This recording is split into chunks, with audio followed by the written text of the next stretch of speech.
또 제가 이렇게 모두 처음일에 오시는 분들 저한테 오면 하는 얘기가 묻는 얘기가 그겁니다. 이렇게 인터넷 보고 제 나이하고 다 보고 오신 분이 왜 이렇게 젊으세요? 이렇게 물으셔요. 그러면서 젊은 비결을 가르쳐 달래요. 그래서 내가 가르쳐 드릴까요? 가르쳐 달래요. 그래서 제가 하는 말이 얼빵하게 삶아 됩니다. 막 웃으셔요. 그래서 제가 하는 말이 그게 마음대로 됩니까? 또 이렇게 물어요. 그래서 제가 버뜩 생각해, 아니 교회는 왜 다니고 성당은 왜 다니고 절에는 왜 다닙니까? 그거 배우러 다니는 곳 아닙니까? 저 그 말이 맞는지 안 맞는지 몰라요. 그렇게 답한 적이 있습니다.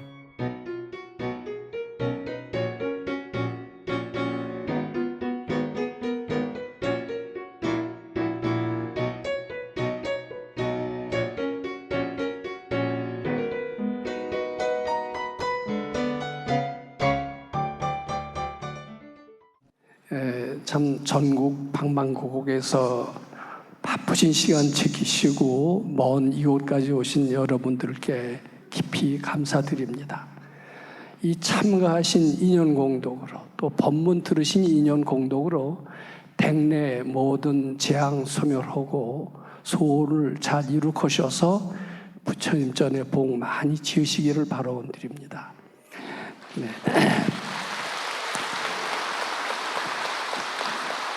오늘 그 4차 산업혁명의 대안으로서 금강경이 있다, 이런 어떻게 보면 굉장히 거창한 제목으로 가지고 말씀드리게 됐는데 아마 궁금하실 겁니다. 4차 산업혁명에 대한 금강경, 이런 거창한 제목에 대해서 제대로 이야기할 수 있는 분이 어디 있을까? 아마 부처님이 오신다면 모를까? 또는 크게 깨지신 분이라면 아마 이런 이야기를 대답할 수 있을 텐데, 저 사람이 어떻게 생각을 했길래 큰 마음 먹고 이런 데 와서 저런 거창한 이야기를 할까 하고 저에 대해서 좀 궁금하게 생각하실 것 같습니다. 사회자가 얘기한 저에 대한 소개하지 않은 그 저에 대한 제가 이런 거창한 제목의 이야기를 하게 된 배경을 우선 좀 말씀드려보고자 합니다. 고뒤에 이 산업혁명이 이제 이게 4차 산업혁명입니다만은 1차, 2차, 3차, 4차로 이렇게 이어집니다.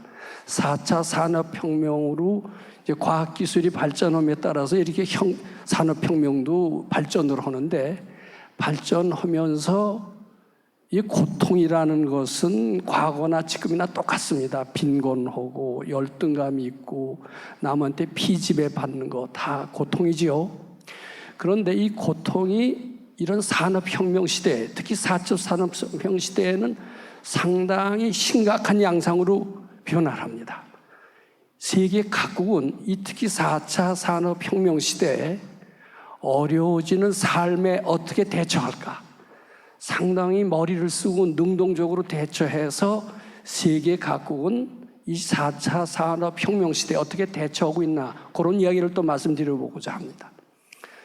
사실 우리나라에서는 몇십 년 전부터 교수가 백목을 들고 칠판에 하는 지식 강의를 그대로 하고 있습니다.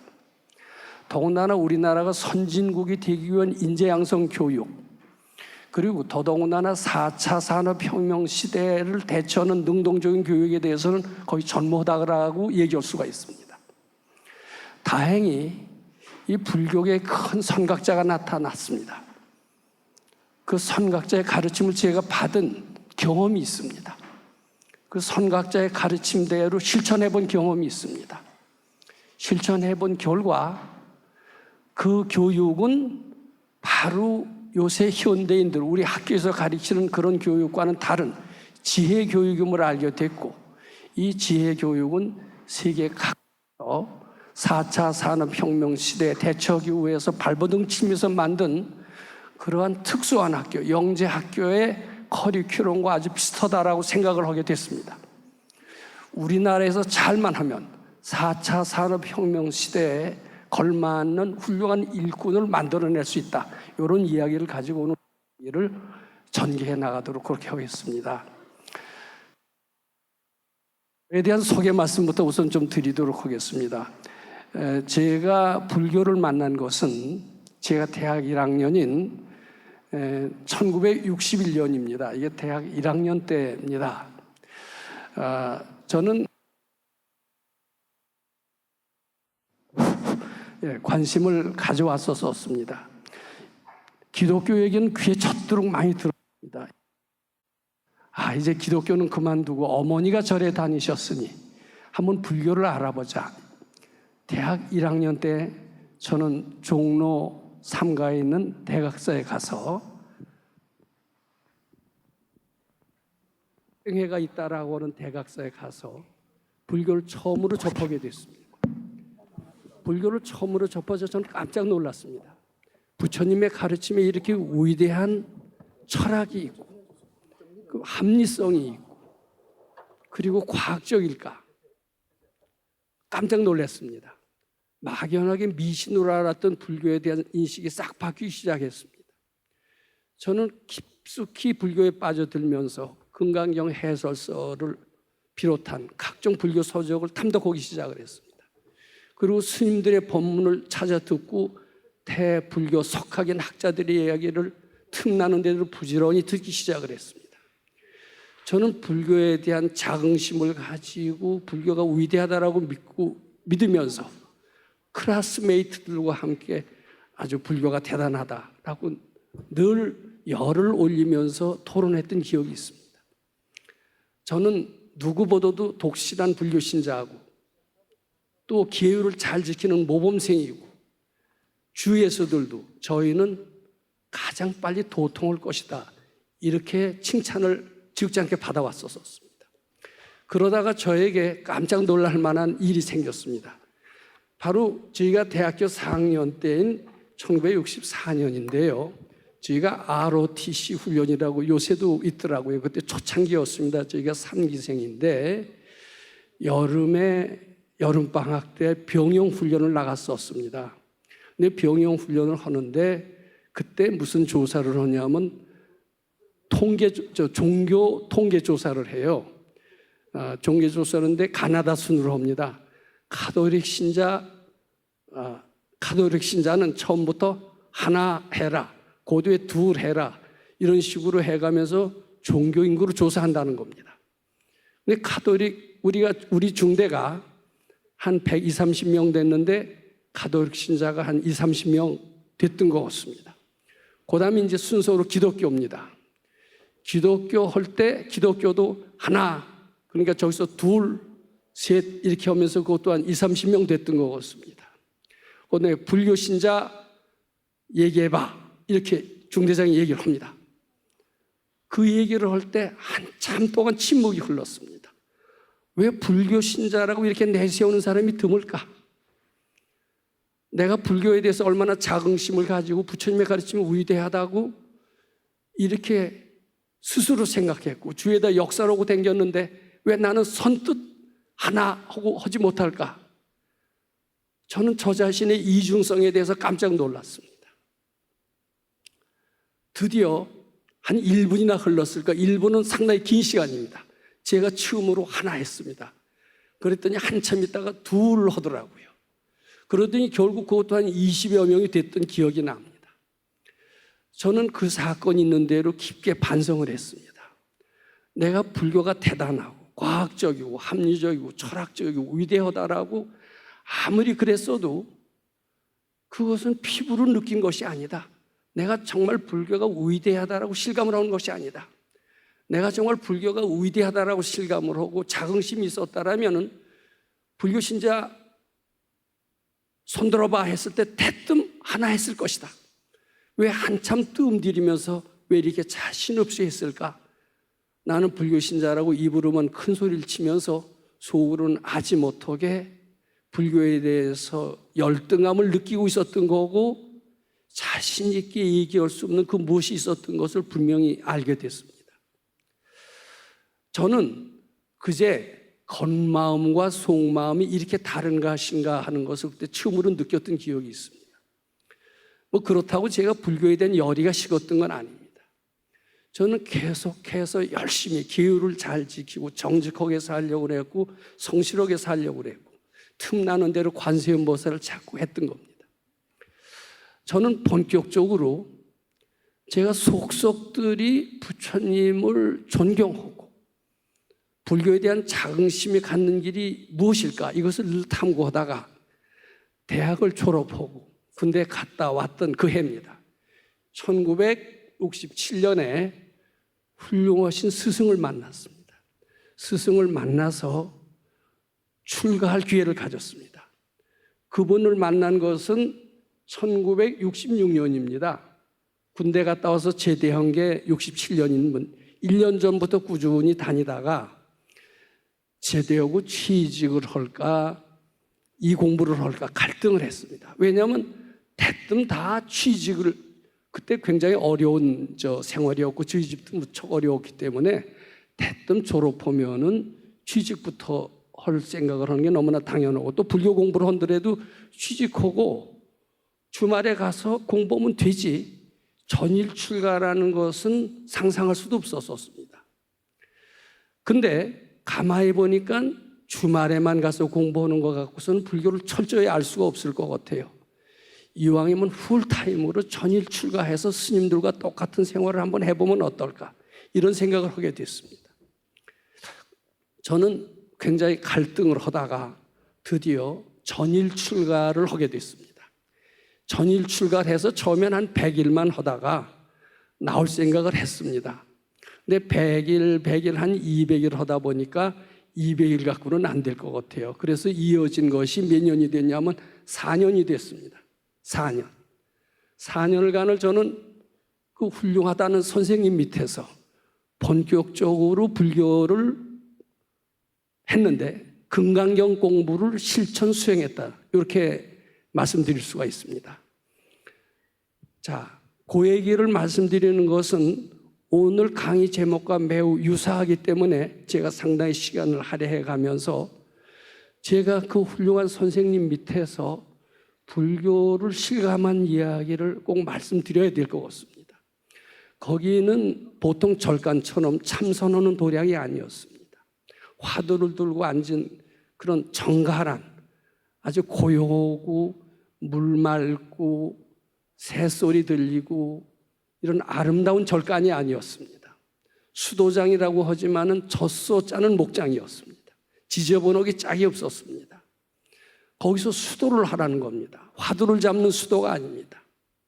올라오는 모든 생각은 올라오는 생각이 굉장히 많습니다. 젖소 목장을 짜기 때문에 생전 처음 해보는 젖소 목장은 굉장히 어려웠습니다. 잘 안 됩니다. 안 된다라고 그럽니다.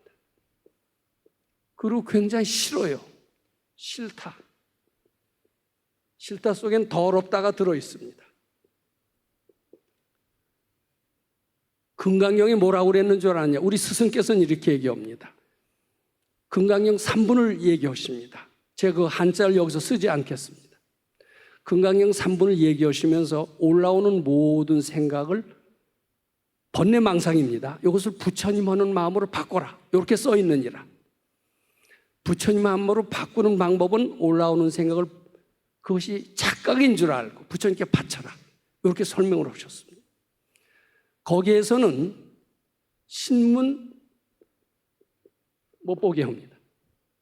라디오 못 보게 합니다. 그리고 거기 있으면은 수도만 해야지 밖에 서울로 왔다 갔다 하거나 이런 거 일체 다 모든 리크레이션 일체 다 안 됩니다. 또 서적을 봐도 안 돼요. 일반 서적을 봐도 안 되지만 불교 서적까지도 불교 서적, 불경 보는 것도 안 됩니다. 좀 이상하죠? 그래도 불교를 공부하러 갔으면 불교 서적은 보게 해야 될 것이 아닌가 이런 생각을 하실 겁니다. 뭐를 해야 되느냐 하면은 그리고 이제 선생님 매일 아침 들어오게 합니다. 매일 아침 들어오면 여러 가지 질문하고 대답을 합니다. 그 대답 속엔 기가 막힌 얘기가 많아요. 그럼 그것을 적어서 나중에라도 언제 응용하거나 써먹겠다 하고서 적습니다. 적으려고 합니다. 적지 못하게 합니다. 기억하려고 하고 적으려고 하는 거, 이거 다 못하게 합니다. 뭐만 하느냐? 적고 싶은 마음, 쓰고 싶은 마음도 착각인 줄 알고 부처님께 바치라고 그럽니다. 자, 그 다음에 젖짜기가 어렵다라는 생각이 정말 참인 것 같아요. 정말 팩트인 것 같아요. 팩트. 정말 이게 어려운 게 팩트지 옴살 부리려고 어려운 게 아니다라고 스스로 생각을 합니다. 정말 어렵습니다. 근데 그런 얘기를 해서는 안 통합니다. 그 진짜 어려운 게 아니다. 네가 어렵다라고 그렇게 생각할 뿐이다. 그냥 그 생각이 착각인 줄 알고 부처님께 바쳐라 얘기를 합니다. 바치면 어떻게 됩니까? 착각인 줄 알고 소멸이 되면서 어렵지 않게 되느니라 이렇게 얘기를 합니다. 근데 정말 미친 척하고 억지로라도 바쳐봤습니다. 그랬더니 참 신기해요. 어렵다라는 게 실제로 없어지면서, 어려운 게 없어지면서 쉬워져요. 나는 안 되는 게 많았습니다. 뭐 하라고 그러면 안 됩니다. 그리고 요리조리 핑계를 너무나 많이 댔습니다. 그럴 때마다 안 된다는 생각도 착각인 줄 알고 부처님께 바쳐라 이렇게 얘기를 합니다. 바친다고 안 될 것은 안 되는 것이지 어떻게 안 되는 것이 없어진단 말입니까? 저는 그 생각을 굳게 가지고 있었습니다. 저는 꽤 똑똑했다고 스스로 생각했습니다. 내 생각은, 내 짐작은 다 맞았기 때문입니다. 근데 그 선생님 앞에는 안 통합니다. 그래서 억지로 내가 여기서 출가까지 했는데 여기서 선생님 말씀 거역하면 내 출가한 보람이 뭐가 있느냐. 그러면서 안 된다는 생각도 착각이면서 착각인 줄 알고 바쳐봤습니다. 그랬더니 안 된다는 생각이 사라져요. 사라지면서 되더라고요. 저는 젖은 잘 못 짜, 쇠젖 요새는 기계로 짭니다만 그때 손으로 짰는데 굉장히 어려웠는데 그리고 안 돼요. 그리고 소가 발길질하면 굉장히 위험합니다. 근데 그게 결국 되더라고요. 안 될 게 없는 것이로구나. 옛날에 나폴레옹은 안 될 게 없다라고 얘기했다더니 나폴레옹 말이 전혀 헛소리는 아니로구나. 이것을 느끼게 됐습니다. 자, 그 다음에 이 싫다는 것도 정말 싫은 건 싫은 것이지 어떻게 싫은 게 좋은 것으로 변하겠느냐. 저는 이런 고정관념이 있었고 누구보다도 고집이 셌던 것 같습니다. 근데 거기에서는 고집이 안 통합니다. 모든 고집은 다 착각이고 허상이라고 가르쳐 주셨습니다. 싫다는 생각도 자꾸 바치니까 나중에는 쇠통 치는 것도 헐만하더라고요. 자, 한 가지 중요한 게 있습니다. 모른다라는 생각이 우리 내일 무슨 일이 일어나는지 압니까? 모릅니다. 아무리 석사, 박사, 세계에서 모든 지식의 천재라 하더라도 내일 무슨 일이 일어나는지 몰라요. 그게 인간의 한계입니다. 그래서 모르는 거는 영원히 모른다. 저는 그렇게 생각을 했습니다. 아무리 천재도 모른다는 사실이 아는 사실로 바뀌어진다는 것은 있을 수가 없다. 이게 굳게 믿었습니다. 근데 참 신기합니다. 정말 모를 것도 자꾸 바치니까요. 모른다는 생각이 없어지면서 뭐가 터득이 돼요. 지금까지 지희가 알았던 것은 학교에서 서적, 신문, 방송 이런 것에 의해서 들은 풍월로 절하는 사람이 지혜가 있다, 똑똑하다라고 그렇게 했던 것인데 그것은 다, 자, 잘 보세요. 이것이 마음 밖의 이야기입니다. 자, 서적, 내 마음 속에 있는 겁니까? 내 눈에 보이는 마음 밖의 현상입니까? 이것도 바뀌고요. 신문도 바뀌고요. 라디오도 바뀌고요. 불경책도 바뀌고요. 또 기타 석학, 대석학의 이야기 이것도 다 마음 밖의 이야기입니다. 내 마음 밖의 자료를 갖고 궁리를 하고 판단해서 내 나름대로 그것이 옳다라는 주관을 가지고 잘난 척도 하고 이랬던 겁니다. 근데 거기에서는 마음 밖에서 정답을 찾으려고 하지 마라. 네 마음속에 부처님과 똑같은 무한한 지혜가 있느니라. 그것을 가르쳐주기 위해서 아마 그러셨던 것 같아요. 서적도 보지 마라. 심지어는 제가 육조단경이면 불교에서 성전입니다. 초발심 자경문은 출가할 때 꼭 하는 필독도서입니다. 초발심 자경문도 읽지 마라. 육조단경도 읽지 마라. 처음엔 얼떨떨했어요.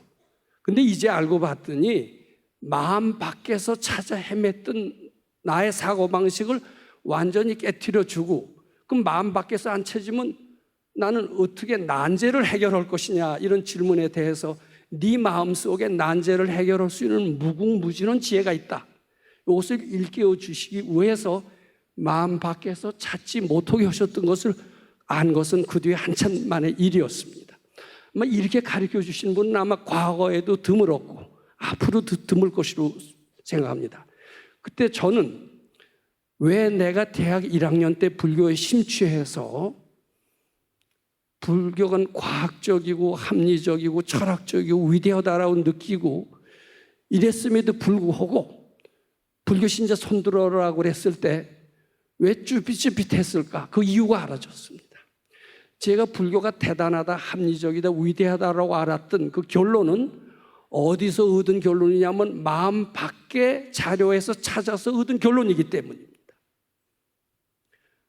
저는 마음 밖의 금강경 해설서, 스님들의 이야기, 불교학자들의 이야기, 들은 풍월, 약간의 경험, 즉 마음 밖의 소재를 통해서 얻어낸 걸 갖고 불교가 대단하다, 위대하다 했지만은 마음속에 정말 뭐가 깨달음이 있어서 내면의 지혜에 의해서 얻어진 것은 아니었습니다.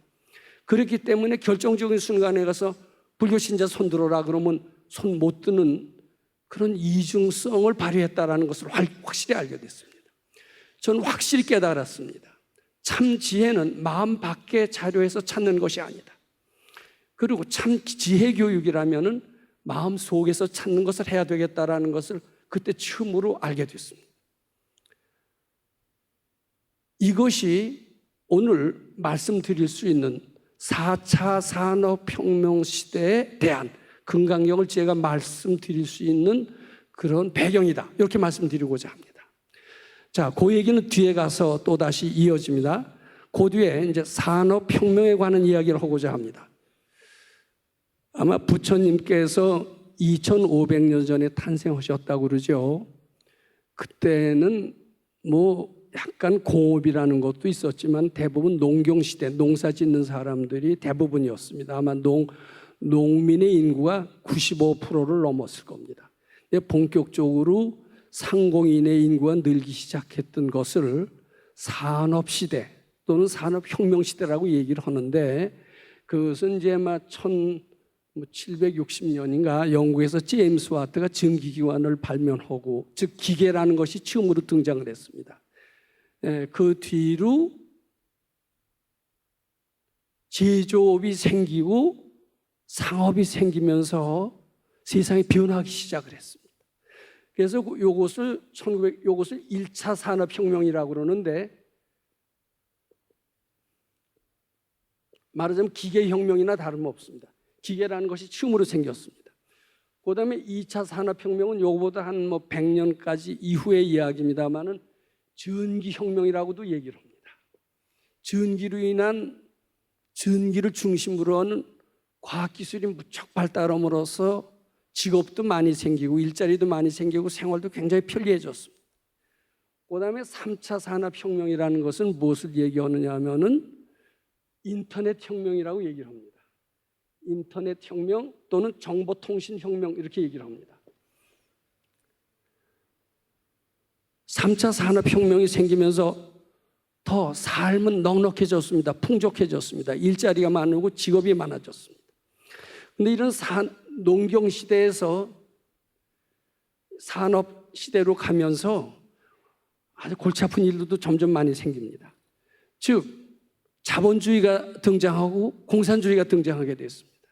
미움과 사랑도 더 격화됐습니다. 자, 사람은 잘 살게 되기 때문에 절대적인 빈곤은 상당히 줄어들었습니다.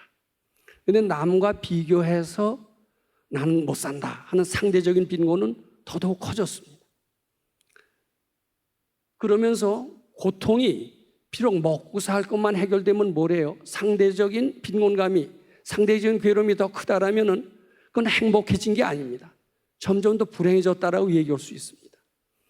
그런데 이 4차 산업혁명이라는 것이 무엇인지 이거 한번 생각해 봐야 됩니다. 이것을 기계혁명, 전기혁명, 인터넷혁명이라고 한다면 4차 산업혁명은 인공지능혁명이라고 합니다. 인공지능혁명. 4차 산업혁명 지금 시작되고 있습니다. 언제쯤 가서 완성될 거로 보느냐 하면은 2045년이면은 인공지능혁명이 완성된다라고 되게 전문가들이 얘기를 합니다. 그럼 4차 산업혁명을 잠시 제가 설명드리도록 하겠습니다. 하도 4차 산업혁명에 대해서 얘기를 많이 하기 때문에 아마 다 들어서 잘 아시겠습니다만은 우선 이거 아시죠? 알파고가 이세돌을 무참히 깨뜨렸습니다. 그래도 3대1로 깨졌어요. 이세돌은. 근데 중국에 가서 커제가 나는 이세돌보다 세니까 알파고를 이길 수 있을 것이다라고 했는데 3대0으로 무참히 깨졌습니다. 완전히 커제는 이세돌은 1승이라도 했지만 커제는 3대0으로 오면서 엉엉 우는 장면이 나옵니다. 맥도 못 썼어요. 나중에 커제가 얘기를 합니다. 알파고라고는 인공지능의 바둑의 수는 인간의 수가 아니라는 겁니다. 인간의 수는 자기가 다 경험했는데 이거는 신의 수를 쓴다는 거예요. 자기가 꼼짝도 못해서 울었다는 얘기가 나옵니다. 자, 즉 이 정도로 인공지능은요 IQ가 만이라고 그래요. 우리 IQ 150만 돼도 천재라고 그러죠. 그러면 앞으로는 인공지능 만능 시대가 옵니다. 자, 이제 전문직은 다 사라집니다. 인공지능 의사와 보통 명의와 비교를 합니다. 명의가 펀펀히 깨져요. 자, 의사, 또 인공지능 변호사, 이게 아주 전문직이죠. 인공지능 변호사는 인간 변호사를 다 원사이드로 이깁니다. 인공지능 교수는 보통 교수를 펀펀히 다 이깁니다. 실수도 없습니다. 쉬지도 않습니다. 그것뿐인 줄 아세요? 이제는 인공지능이 못하는 영역이 없습니다. 정치가도 생겨요. 정치가만 생기는 작가도 생겨요. 기자도 생겨요. 모든 전문 영역을 다 잠식해 들어갑니다. 심지어는요, 인공지능 승려가 생겨요. 인공지능 목사가 생깁니다. 이제 종교 무용론이 나올 판입니다. 엉터리로는 목사, 이것보다도 순수한 인공지능 목사를 훨씬 더 좋아할 때가 많고, 이렇게 되면 어설프게 설교하는 목사는 술자리가 없습니다. 종교 무용론이 등장할 이런 시대가 머지않아 충분히 도래합니다. 인공지능 군인까지 생겨요. 그러면은 우수한 인공지능을 가진 나라가 세계를 제패할 수가 있습니다. 지금 미국과 중국이 무역전쟁 때문에 한참입니다. 홍콩 문제 때문에 서로 기싸움을 하고 있습니다. 그런데 이런 얘기가 있습니다. 미국에서는 중국을 악의 제국이라고 얘기를 하는데 중국은 어떻게 해서든 미국을 꺾으려면 국민을 탄압해야 됩니다. 독재 체제를 강화해야만이 그 힘을 결집해서 미국을 이길 수가 있습니다. 어떻게 독재 체제를 강화시키느냐? 우수한 인공지능을 만들어서 다 첩보원으로 만들어서 비밀을 탐지해서 독재 체제를 강화한다라고 그렇게 되어 있습니다. 앞으로 우수한 인공지능을 가진 나라는 세계를 제패할 것입니다. 자, 이게 큰일입니다. 자, 그렇게 되면은요, 인간이 쓸 자리가 없어요. 지금까지 고통이 뭐냐 하면은 가난이 참 고통이었습니다. 인류 역사상 빈곤하지 않을 때가 없었기 때문입니다. 앞으로 4차 산업혁명 때도 상대적인 가난도 반드시 있습니다. 가난 때문에 고통이 올 겁니다. 그 다음에 열등감. 이것은 또 떨어뜨릴 수 없는 고통입니다. 그 다음에 피지배감. 누구한테 지배받는다는 이런 것도 또 심각한 고통이 됩니다. 근데 그것은 직장에서 상사한테 지배받고 핍박받는 것도 지배지만 한 가족에서 남자가 여자한테 쥐어서 살거나 여자가 남자한테 쥐어서 살거나 이것도 피지배감입니다. 이것은 인류 역사 이래 계속 인류를 괴롭혀온 고통 중에 하나입니다. 그런데 4차 산업혁명 시대에는 새로운 고통이 등장합니다. 그것이 뭐냐 하면은 모든 전문가들은 쓸 자리가 하나도 없어요. 요새 똑똑한 애들은 의사나 변호사 만들려고 그러죠. 인공지능이 훨씬 난데요. 그쪽으로 가봐야 이제 말짱 소용이 없습니다. 좋은 자리는 인공지능이 다 잠식합니다. 인간은 열등감을 느끼고 소외감을 느끼고, 그래서 저 서울대학교에 모 교수가 있습니다. 앞으로 인공지능 시대에 한국을 전망을 했습니다. 한국인의 대부분은 그때는 빈부의 격차가 훨씬 심합니다. 가난, 열등감, 인공지능에 의한 피지배감으로 대부분의 한국인들은 난민 수준으로 우울하게 살 것이다. 이런 전망을 내놨습니다. 인공지능 전문가 그런 보고를 내놨습니다. 그런데 우리나라에서는 거기에 대해서 아무런 대책이 없어요. 앞으로 2045년 얼마 안 남았습니다. 한 25년 남았죠. 그때는 인간지능 이상의 인공지능이 개발이 되면서 거의 인간의 영역을 다, 전문가 영역을 다 해서 인간은 그냥 허들의 일밖에 할 게 없어요. 완전히 아웃사이더가 되고 마는 겁니다. 그때 우리나라는 지금 속수무책입니다. 근데 특히 미국이나 이런 데서는 아니다. 그럴 때 인공지능을 지배할 수 있는 인재를 만드는 것이 너무나 필요하지 않느냐? 지배할 수 있는 인재를 어떻게 만들까? 노심초사하면서 연구에 몰두했습니다. 인공지능은 인간보다 못한 부분이 있다. 창의력은 인공지능은 인간보다 못하다. 그래서 거기다 초점을 두어서 창의력 개발, 창의력입니다. 이것은 달리 말해서 지혜예요, 지혜. 지금 학교에서는요, 다 지식교육밖에 안 시킵니다. 저도 대학 선생 오래 했습니다만 부끄럽기 짝이 없어요. 지금 인공지능이 다 할 수 있는 거, 그거 갖고선 몇십 년 울고 먹은 거나 똑같습니다. 실제로 대학에서 가르쳐야 되는 것은 지식이 아니에요. 뭐 네이버나 뭐 다음 이런 데서 다 나옵니다. 인공지능이 다 대신합니다. 저희 같은 교수는 이제 쓸 자리가 없어요. 지혜를 가르쳐주는 선생만이 쓸 자리가 있는 겁니다. 왜냐하면 인공지능이 할 수 없는 것이기 때문입니다. 그래서 지혜를 가르쳐주는 교육기관이 무엇일까? 이것을 세계 각국에서 아주 노심초사하고 노력한 그때 학교를 세우게 됐습니다. 자, 누가 세웠느냐 하면요, 구글이라고 다 아시죠? 세계적인 대기업입니다. 그리고 나사, 미 국립항공우주국입니다. 이 둘에서 앞으로 인공지능에서 살아남을 수 있으려면 이런 지혜교육을 시키는 학교가 반드시 필요하다. 그리고 그 지혜교육을 세우는 학교는 세계를 휘저을 수 있을 겁니다. 한국도 그런 필요를 느끼지만은 속수무책이에요. 대안이 아무것도 없는 겁니다. 그런데 이 구글이나 나사 같은 대기업에서 학교를 세우고 2009년에 세웠습니다. 그 학교 이름은 싱귤레리티 유니버시티 이렇게 됩니다. 그래서 여기서 40명을 모집을 했어요. 그랬더니 전 세계에서 14,000명이 몰려들었습니다. 등록금은 얼마냐면 교육기관 10주에 3천만 원입니다. 근데 이제 여기서도 그럽니다. 이게 말하자면 창의력 교육이라고 하는데 말하자면 지혜 교육이에요. 우리 지금 다 지식 교육이거든요. 그래서 지금 미국 같은 데서는요, 아이비리그 유명한 대학에서 특히 의과대학에서부터는 대학에서 강의가 다 사라집니다. 그 강의는 인공지능이 다 할 수 있다는 거예요. 그리고 네이버나 뭐 다음 이런 데서 다 찾을 수 있다는 거예요. 그런 거 백과사전처럼 아무리 외워야 뭐 인공지능이 다 할 수 있는 거, 인공지능을 지배할 수 있는 그런 인재를 만들 수는 없다라는 겁니다.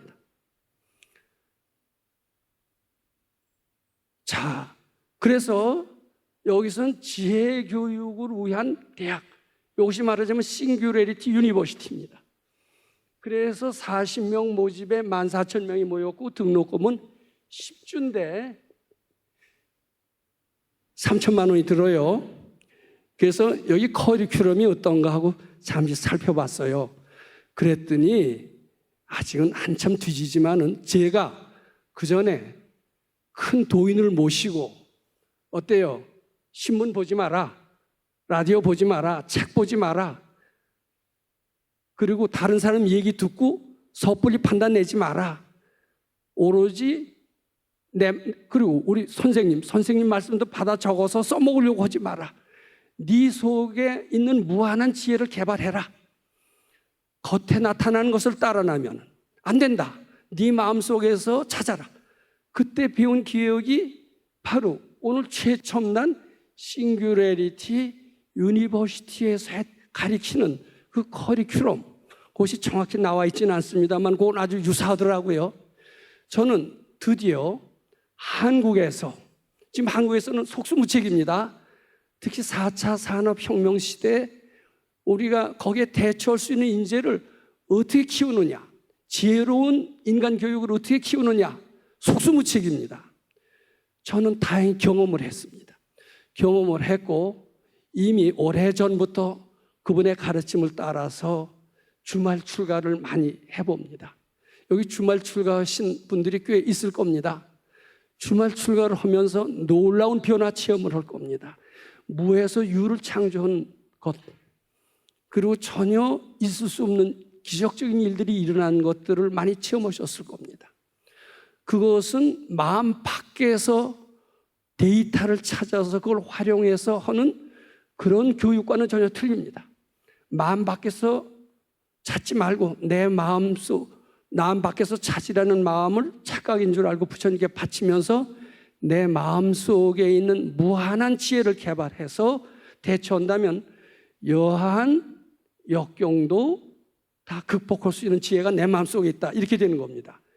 그런 지혜 시스템을 잘 갖춰서 교육한다면 이거는 싱귤레리티 유니버시티보다도 훨씬 더 뛰어난 교육기관이 돼서 4차 산업혁명 시대는 물론 여러 가지 복잡한 시대에 능동적인 교육 방법이 될 것이다. 저는 이렇게 믿게 됩니다. 그러면 그것을 제가 다시 한번 여기서 강조하고자 합니다. 근데 그것이 제 부처님의 가르침에서 비롯된 겁니다. 근데 부처님의 가르침이 무엇인가? 이것을 다시 이야기를 정리를 하면서 부처님의 가르침이 얼마나 위대하다는 것을 또 이야기를 하면서 부처님의 가르침은 농경시대에도 통하고 산업시대에도 통하고 나아가서는 4차 산업혁명 시대에 인간이 완전히 소외되고 난민 수준이 됐을 때에도 통해서 인간을 구제할 수 있는 일단 위대한 가르침이다. 이것이 무엇인가?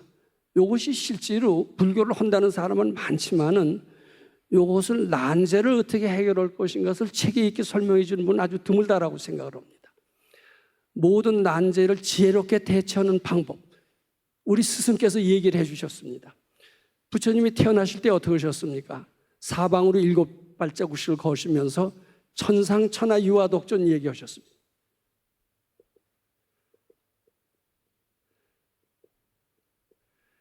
이게 무슨 뜻인가 하면은 내가 잘났다는 뜻이 아닙니다. 세상에서 나만이 가장 존귀하다 이렇게 해석을 하면서 부처님을 이상하게 비방하는 사람이 없진 않습니다. 근데 저도 처음에 모르고 뭐 이상한 판단을 했다가 이거야말로 부처님께서 모든 사람은 부처님처럼 위대한 능력이 있다, 우리의 자긍심을 높여주는 대선언이라는 것을 알게 됐습니다.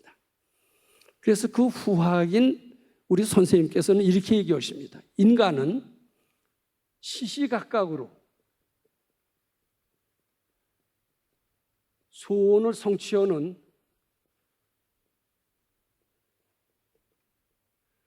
위대한 존재다. 우리는 시시각각으로 소원 성취하고 있다라고 하면 안 믿을 거예요. 제가 우리는 늘 바라는 대로 이루고 있다라는 책을 냈는데 처음에는 바라는 대로 이루고 있는 게 아니라 바라는 반대대로 이루고 있다라고 하면서 그 책의 참 뜻을 비우신 분이 많이 있었습니다. 그런데 한참 지난 뒤에 역시 바라는 대로 이루고 있다라고 공감하시는 분들이 많아지는 것을 저는 발견했습니다. 그런데 우리가 전지전능한 부처와 똑같다라면, 세상을 마음대로 좌지우지할 수 있는 거라면 재앙도 우리가 불러오는 거고 소원도 불러오는 겁니다. 그러니까 시시각각 우리는 소원을 성취하는 위대한 존재다라는 것을 일단 인정해야 됩니다. 그 다음에 두 번째, 모든 난제는 외부로부터 주어진 게 아니라 내가 불러온 것이다. 이걸 인정해야 됩니다. 우리는 가난을 부모가 준 거로 생각합니다. 국가 사회가 준 거로 생각합니다. 남이 탓하게 됩니다. 그런데 이런 사고방식으로는, 즉 내 마음 밖에서 그 원인을 규명하려는 자세에는 영원히 고통의 사슬에서 벗어날 수가 없습니다.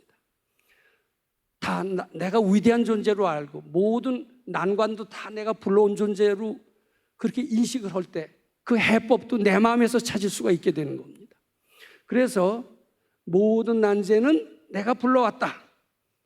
이게 우리 선생님의 두 번째 가정이고 확신입니다. 자, 그 다음에 이런 난제라고 생각하는 것을 참으로 믿으면 안 됩니다. 참으로 믿으면 진짜 난제가 됩니다. 안 된다고 생각하면 진짜 안 된다. 착각으로 알고 부처님께 바칠 때 참 지혜의 문이 열린다. 그리고 모든 해결책이 다 거기서 나온다. 이렇게 결론을 내릴 수가 있습니다. 이것이 지혜로워지는 교육이고, 무에서 유를 창조하는 교육이고, 그리고 절체절명의 위기도 해결할 수 있다라는 그런 대안의 답변이 되는 말씀이고, 4차 산업혁명 시대의 위대한 지침이기도 하고 또 불교의 위대성이기도 하다. 이렇게 말씀드리고자 합니다.